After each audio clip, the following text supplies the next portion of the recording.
शहर का संग्राम लगातार जारी है और हमारे साथ मेहमान लगातार जुड़े हुए हैं। पंकज जी हमारे साथ बीजेपी से जुड़े हैं, अजय जी कांग्रेस से जुड़े हुए हैं। अजय जी, आपने कहा मजबूती से चुनाव इस बार लड़ने की तैयारी में हैं, पूरा जोर शोर से हमने तैयारी की, पूरा जोश लगा दिया। हम अगर ग्वालियर की बात करें, सिंधिया वहां पर केंद्रीय मंत्री खुद प्रचार प्रसार में जुटे रहे, आपकी तरफ से ऐसा कोई मजबूत चेहरा नहीं था। क्या लगता है इससे कहीं ना कहीं नुकसान आपको झेलना पड़ सकता है? देखिए, पूरे मध्य प्रदेश में जनता के बीच में कमलनाथ जी का चेहरा लोकप्रियता के चरम पे दिखाई दिया। और आपने ग्वालियर की बहुत अच्छी बात छेड़ी। सिंधिया जी पूरे प्रचार से गायब रहे, आखिरी के एक दिन प्रचार करने आए, तो पता चलता है भाजपा में किस स्तर पे गुटबाजी थी। अनूप मिश्रा जी को मंच पे जगह नहीं मिली, उम्मीदवार स्वयं रोती हुई उन्हें मनाने गई कि मुझसे गलती हो गई, ऐसा नहीं होगा। तोमर जी का खेमा अलग, नरोत्तम मिश्रा का खेमा अलग, कांग्रेस पूरी एकजुट थी। एक बात जो बहुत महत्वपूर्ण इस चुनाव में रही, भाजपा के झूठ और कांग्रेस की सच्चाई को जनता ने पहचाना। भाजपा के प्रवक्ता कहते हैं बहुत अच्छा प्रबंधन है। अगर इतनी अच्छी वित्तीय स्थिति है तो 1150 रुपए का गैस सिलेंडर क्यों दे रहे हो? कांग्रेस की सरकार में 350 होता था, तब स्मृति ईरानी और बड़े बड़े नेता बीजेपी की बैलगाड़ियों पे और चूल्हे पे खाना बनाते दिखते थे, और आपके 6 सालों के अंदर 800 रुपए दाम बढ़ा दिए। अगर वित्तीय स्थिति अच्छी है तो आपका रुपया 80 रुपए क्यों पहुंच गया? जब सुषमा स्वराज कहती थी 60 रुपए पे कि जब रुपया गिरता है तो देश का मान गिरता है, और अब 80 रुपए में क्या गिर रहा है? तो भारतीय जनता जवाब नहीं देगी पार्टी। मध्य प्रदेश में अगर आपकी वित्तीय स्थिति अच्छी है तो किसान कर्जा माफी क्यों बंद करी? इंदिरा गृह ज्योति योजना में 100 रुपए 100 यूनिट बिजली का बिल हम देते थे, बंद क्यों करे? बिजली के दाम 6 महीने में चौथी बार बढ़ाए गए हैं। इस तरह का अत्याचार। जीएसटी देखिए तो आज तो आटे पे तक जीएसटी लगा दिया। योजनाएं बंद करने का तो मुख्यमंत्री खुद, बीजेपी खुद आरोप लगा रही है कि कांग्रेस ने आते से ही भले 15 महीने रही, योजनाएं बंद कर दी। क्यों आखिर ऐसा? देखिए भाजपा केवल झूठ बोल सकती है। मैं भाजपा के तमाम नेता प्रवक्ताओं को चुनौती देता हूं कि किसी योजना बंद करने का दस्तावेज दिखा दें।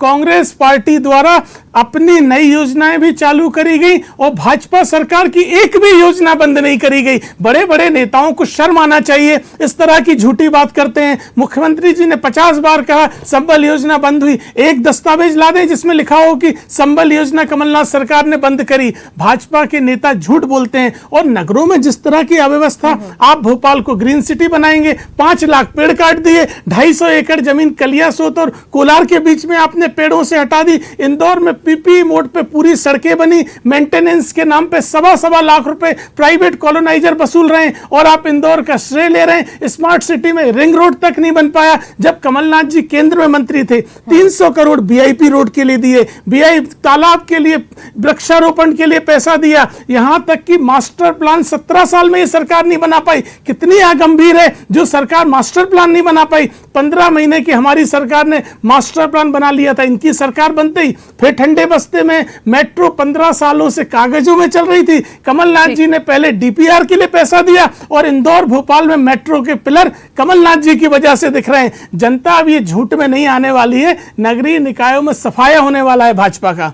ठीक, लगातार बने रहिए। फिर आपके पास लौटती हूं। आखिर इंदौर के क्या हाल हैं वो भी देख लेते हैं। विकास हमारे साथ जुड़ गए हैं। विकास, क्या कहती है आखिर जनता इंदौर की? कितना उत्साह और क्या अपडेट वोटिंग के परसेंटेज के मामले में?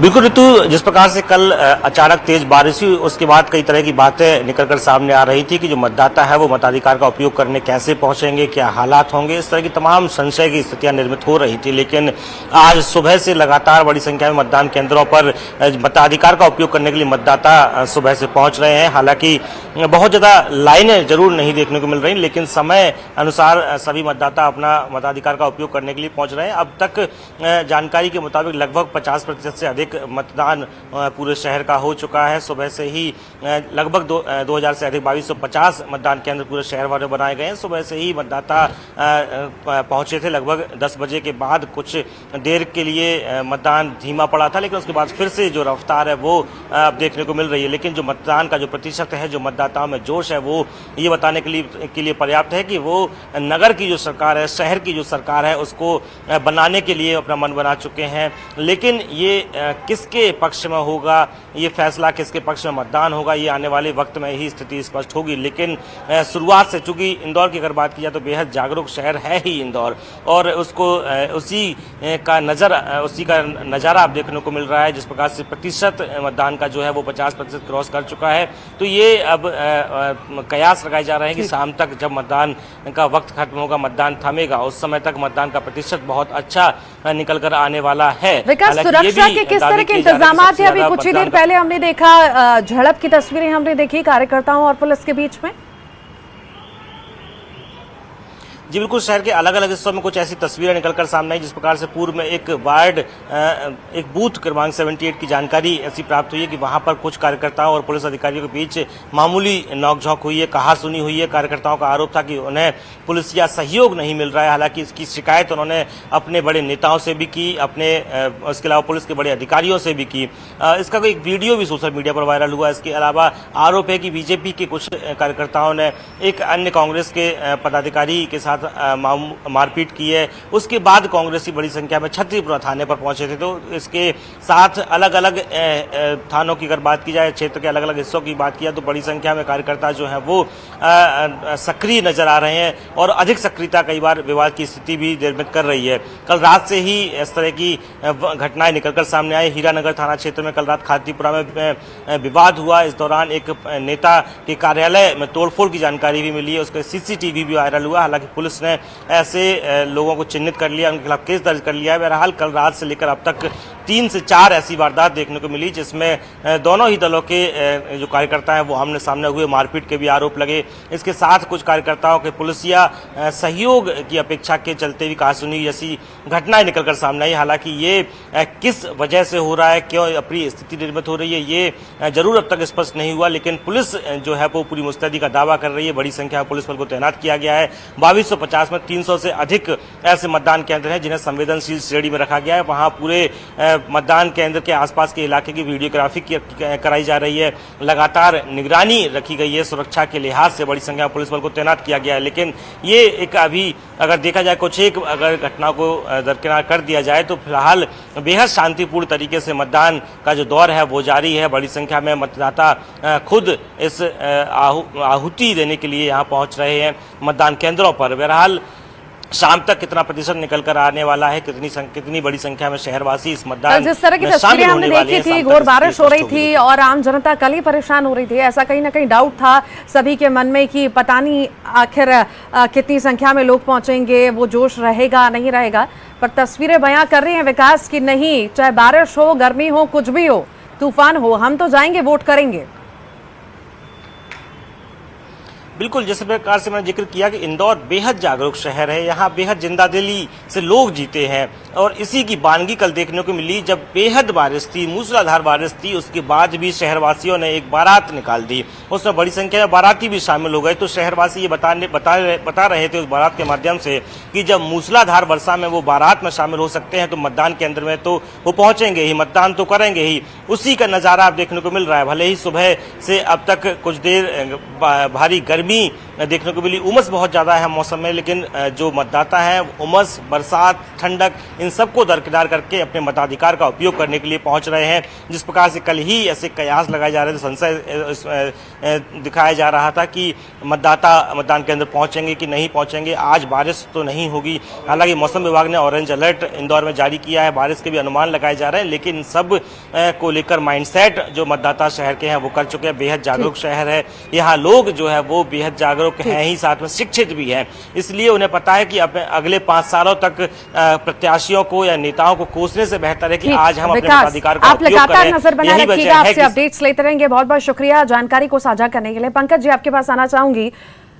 बागियों की वजह से कितना नुकसान बीजेपी को झेलना पड़ सकता है, इस बारे में क्या सोचते हैं आप? क्योंकि बड़ी संख्या हमने बागी देखे और हमने ये भी देखा इस बार की मनाने की कवायद वो नहीं थी। तो क्या लगता है इसका नुकसान कहीं ना कहीं भारी पड़ सकता है क्या? देखिए, भारतीय जनता पार्टी में चुनाव के टिकट के पहले यानी चुनाव चिन्ह आवंटित होने के पहले या प्रत्याशी का नाम घोषणा होने के पहले जरूर प्रतिस्पर्धा होती है। पर एक बार जब नाम घोषित हो जाता है तो फिर भारतीय जनता पार्टी का एक ही प्रत्याशी होता है कमल का चुनाव चिन्ह। और पूरी भारतीय जनता पार्टी के कार्यकर्ता तन मन के संपूर्ण योग के साथ में कमल के चुनाव चिन्ह को जिताने के लिए जुट जाते हैं। कमल के चुनाव चिन्ह का प्रतिनिधि कौन है? द्वितीयक होता है, प्राथमिक होता है कमल पर विजय, कमल के चुनाव चिन्ह की विजय। और इसीलिए हमने बहुत स्पष्ट लक्ष्य रखा है कि मध्य प्रदेश में 63,543 बूथ हैं, उनमें से लगभग 95% बूथ का डिजिटल बूथ हमारे बन चुके हैं। बूथ की कमेटी समिति तमाम जो प्रक्रिया है वो भारत का एक विशिष्ट प्रयोग है जो मध्य प्रदेश में भारतीय जनता पार्टी संगठन ने किया। और इसीलिए हम निश्चित है कि जो हमारा लक्ष्य है कि न्यूनतम 51% मत हर बूथ पर भारतीय जनता पार्टी के चुनाव चिन्ह कमल के पक्ष में। और जिन लोगों ने भारतीय जनता पार्टी में रहकर भारतीय जनता पार्टी के प्रत्याशी के विरुद्ध कार्य किया, उनको पार्टी की अनुशासन समिति ने सत्य और तथ्य के आधार पर भारतीय जनता पार्टी से जो कार्रवाई थी निलंबन की, निष्कासन की, वो कार्रवाई संपन्न करी है। और जनता के बीच जिस प्रकार की जनप्रिय विकास की योजनाएं भारतीय जनता पार्टी सरकार की 3 से लेकर अब तक रही हैं, उसके आधार पर हम निश्चिंत हैं और आश्वस्त भी हैं कि जनता की कृपा और आशीर्वाद भारतीय जनता पार्टी को मिलेगा। तो लोकतंत्र है, यदि कोई किसी पार्टी को छोड़कर निर्दलीय लड़ना चाहता है तो उनका लोकतांत्रिक अधिकार है, लेकिन जनता बहुत परिपक्व है, मेच्योर लोकतंत्र है। लोग जानते और समझते हैं कि प्रदेश के विकास को लेकर, नगरीय निकायों की स्थिति लेकर, नगर के विकास को लेकर किस प्रकार और किस दल को वोट देना है। तो मुझे नहीं लगता कि कोई बागी प्रत्याशी, वैसे तो काफ़ी सारे जो थे जो मैदान से हट गए थे, पर यदि कुछ चुनिंदा शेष भी थे तो उनके रहने से भारतीय जनता पार्टी की विजय की प्रक्रिया पर कोई प्रभाव नहीं पड़ेगा। ठीक, चलिए, बागियों का तो प्रभाव नहीं पड़ेगा। पंकज जी, स्थिति हम देख रहे हैं अभी जिस तरह से, अभी तो शुरुआती दौर है, बारिश अभी हुई है, पर सड़कों का हाल देखे इतना खस्ता लगा पड़ा है। एक एक आम जनता से हम खुद ग्राउंड रिपोर्ट पर पहुंचे, बातचीत की हमारे सहयोगियों ने, हाल बेहाल है। इसका प्रभाव कहीं ना कहीं पड़ेगा, क्योंकि हर साल हम देखते हैं तस्वीरें वही रहती हैं और मरम्मत का काम करा दिया जाता है, फिर वही सड़कें उखड़ जाती हैं। आखिर ऐसी स्थिति क्यों? देखिए, हमको इसके व्यवहारिक पक्ष को समझना होगा कि अब बारिश की जो पैटर्न है वो चेंज हो गया और बहुत रैपिड, जिसको हम हैवी रेन कहते हैं, 1 महीने का कोटा यदि 2 या 3 घंटे में यदि पूर्ति हो रही हो भारी बारिश के साथ में, तो घंटे, 2 घंटे, 4 घंटे की असुविधा हो सकती है। बाकी उसके अलावा पूरे प्रदेश में नगरीय निकायों के स्तर पर कहीं कोई ऐसी विषय और विसंगति नहीं है। कहीं भी कोई दिक्कत आती है तो तत्काल नगरीय निकाय के लोग या संबंधित निर्माण संस्थाओं के लोग, क्योंकि जो भी विकास या निर्माण कार्य होता है वो अब गारंटी पीरियड में होता है। जो निर्माणकर्ता एजेंसी होती है, जिनके पास निजी ठेका होता है, उनका दायित्व होता है कि उस अवधि के लिए उसमें यदि कोई क्षति होती है, मरम्मत की आवश्यकता है, यदि और कोई समस्या है तो वो उसकी रिपेयरिंग मेंटेनेंस कराते हैं। सरकार इसी के आधार पर उनको ठेका टेंडर देती है। तो सरकार नागरिकों की सुविधाओं के लिए, नगरीय निकायों की बुनियादी आवश्यकताओं के लिए सशक्त है, सजग है। और इसी आधार पर हम निश्चिंत तो हैं कि फिर जब अवसर मतदान का आया है तो भारतीय जनता पार्टी के कमल चुनाव चिन्ह पर जनता की कृपा बरसेगी और फिर भारतीय जनता पार्टी जनता का आशीर्वाद लेकर विजय प्राप्त करेगी। ठीक, अजय जी, इस बार ओवीसी फैक्टर कितना ज्यादा प्रभावी होगा? क्योंकि जमकर हमने देखा है निंदा ओवीसी द्वारा की गई है कांग्रेस की। आप किस तरह से देखते हैं इसे? क्या इसका प्रभाव पड़ेगा कांग्रेस पर, जो वोट आते हैं उन पर भी? देखिए, मैं एक चीज पहले स्पष्ट करना चाहूंगा। पंकज जी जो कह रहे हैं कि बारिश जो हो रही है वो असामान्य है, बिल्कुल गलत है। भोपाल में एक दिन में 4 इंच से ज्यादा बारिश नहीं हुई है। इंदौर में केवल 2 इंच बारिश हुई है, जो कि प्रत्येक वर्ष बारिश में होने वाली सामान्य बारिश है। 3, 4, 5 इंच तक बारिश पिछले 50 साल का इतिहास देख लीजिए, आमतौर पर होती रही है। ये बिल्कुल अननेचुरल नहीं है, ये आपकी व्यवस्थाओं की पोल खोलती है। 2 इंच बारिश में इंदौर भर गया, स्मार्ट सिटी, देश का नंबर 1 शहर, पूरी कलई खोल दी। भोपाल में कलई खुल गई, नाले बह रहे, नालों से घरों में पानी भर गया। इसलिए भाजपा का झूठ जनता के सामने खुल गया है। रही बात पिछड़े वर्गों की, कांग्रेस पार्टी, कमलनाथ जी का दृढ़ संकल्प है पिछड़े वर्गों को उनका अधिकार मिले। हमने 27% आरक्षण दिया था, भाजपा सरकार आने की वजह से कानूनी अड़चन में उन्हें अधिकार नहीं मिल पा रहा है। लेकिन कांग्रेस पार्टी द्वारा 27% से ज्यादा उम्मीदवार पिछड़े वर्गों के खड़े किए हैं। जिन नगर निगमों में पिछड़े वर्गों का आरक्षण 27 से कम भी था, वहां सामान्य सीटों पे भी कांग्रेस पार्टी के पिछड़े वर्गों के उम्मीदवार बड़ी तादाद में हैं। और मैं आपको चुनौती पूर्वक कह रहा हूं, पूरे मध्य प्रदेश में 27% से ज्यादा पिछड़े वर्गों के उम्मीदवार कांग्रेस के चिन्ह पर चुनाव लड़ रहे हैं। पिछड़ा वर्ग, दलित, आदिवासी, सभी वंचित वर्ग जानते हैं केवल कांग्रेस पार्टी उनकी लड़ाई लड़ती है, भाजपा शोषण करती है। दलित, आदिवासी, राज्यसभा सांसद के साथ कैसा बर्ताव हुआ सागर में, क्या जनता ने नहीं देखा? आदिवासियों को गुना में जिंदा जलाया जा रहा है, क्या जनता नहीं देख रही है? पिछड़ों का शोषण तो आप कर ही रहे हैं। मैं याद दिलाऊं, कमलनाथ जी की सरकार में सागर में हमारे हरिचरण नाम के दलित व्यक्ति को जिंदा जला दिया था, जिसका उपचार कराने बमुश्किल उसको भोपाल लाया गया। ओबीसी आरक्षण की बात करें तो मध्य प्रदेश में भारतीय जनता पार्टी की सरकार ने, शिवराज सिंह चौहान जी ने ट्रिपल टेस्ट कर सुप्रीम कोर्ट में दिया और फिर ओबीसी आरक्षण लागू हुआ। महापौर के 16 पद मिला, महापौर के 27% आरक्षण, नगर पालिका के 99 पद, 48 सीटें आरक्षित, 50% ज्यादा आरक्षण, और हर वार्ड में, हर नगरीय निकाय पार्षदों के 35% से लेकर 48% तक आरक्षण भारतीय जनता पार्टी की सरकार ने दिए। और ये प्रमाण है। हम तो सिर्फ ये पूछते हैं कि कमलनाथ जी की सरकार ने ओबीसी आरक्षण में बाधा क्यों डाली, क्यों याचिका लगाई, जब 27% ओबीसी आरक्षण के साथ ये चुनाव 1 साल पहले संपन्न हो गए होते, पर कमलनाथ जी ने याचिका लगवाई, प्रक्रिया को बाधित किया। पार्टी बोल रही है कमलनाथ जी ने आज तक विधानसभा में ओबीसी आरक्षण का कानून नहीं लाई, इन्होंने गड़बड़ करी, इनकी वजह से दिक्कत शुरू हुई। महाराष्ट्र में इनकी सरकार रही जो अब चली गई, उसने बिना आरक्षण के हमेशा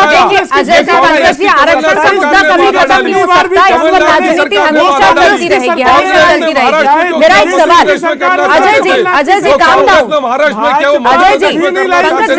जो महाराष्ट्र में कांग्रेस ने क्या मध्य प्रदेश में करना चाहते थे, हमने आरक्षण दिया, कमलनाथ की कलाई खुली, आरक्षण के विरोध दिए, मेरी बात सुनिए, विरोध किया ओबीसी आरक्षण का। हम अलग से डिबेट बिठाएंगे, आरक्षण की बात करेंगे, हम अरुण यादव कह रहे हैं भाजपा मुझे ऑफर देती है, अरुण यादव ने आपके नेताओं, चलिए ठीक है, सुनिए अजय जी मेरी बात सुनिए, calm down please calm down. Pankaj ji मेरा सवाल आपसे, पंकज जी अभी जो मुद्दे हैं, जो छोटे छोटे मुद्दे हैं, उन पर बहस करना बहुत ज्यादा जरूरी है। धोखा दिया है, पंचायतों में केवल 9% आरक्षण मिल पाया, कांग्रेस को ओबीसी के विरोध में उत्तर दीजिए, धोखा दिया है, धोखा बोलेंगे तो दर्शक क्या सुनेगा, आप दोनों ही चुप नहीं करेंगे, आप सवाल का जवाब नहीं दे रहे हैं, सुनने को तैयार ही नहीं है, विरोधी है, पिछले वर्ग की आवाज दबाना चाहते हैं, इसलिए पंकज जी चिल्ला रहे हैं। अजय जी आप क्या होता तो चिल्लाना नहीं पड़ता, काम डाउन हो सकते ना, बहस का क्या मतलब है, अगर इस तरह से चिल्ला छोड़ोगे तो बहस का कोई मतलब ही नहीं है। सिंधिया जैसे बिकाऊ नहीं है अरुण यादव, सिंधिया थे बिकाऊ तो चले गए भाजपा में, सिंधिया जैसा बिकाऊ मुबारक हो भाजपा को, कांग्रेस में अरुण यादव जैसे कद्दावर नेताओं का सम्मान होता है, सम्मान होता है, सिंधिया जैसे बिकाऊ लोग कांग्रेस में नहीं है, अब बिकाऊ लोग चले गए। हमने 30 साल पिछड़े वर्ग को 27% आरक्षण के साथ चुनाव करवाया और आपने पिछड़े वर्ग का आरक्षण समाप्त करवा दिया।